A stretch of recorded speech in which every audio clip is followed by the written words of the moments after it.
Samantala, wala raw panghinayang si dating Tarlac Congressman Piping Cuangco sa total land distribution ng Hacienda Luisita.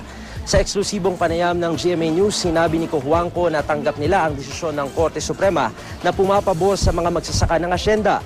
Umapila lang daw sila noon dahil nagdesisyon ng Korte na mahigit 6,000 lamang imbes na 10,000 magsasaka ang kabilang sa hatian.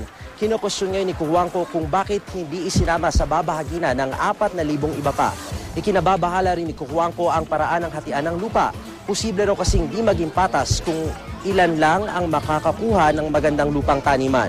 Di naman maiwasang maisip ni Cuangco na may kinalaman ng banggaan ng Hudikatura at Administrasyong Aquino sa inilabas na desisyon ng Korte.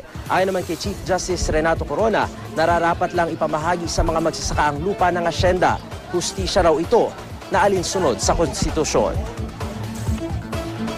I'm still hoping for them to look into that particular situation for the sake of the people and for their own conscience.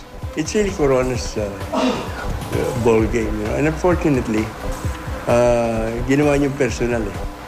At pinipilit niya, kaya daw siya pinag-iinitan ni Noynoy dahil ginawa niya ito sa Luisita.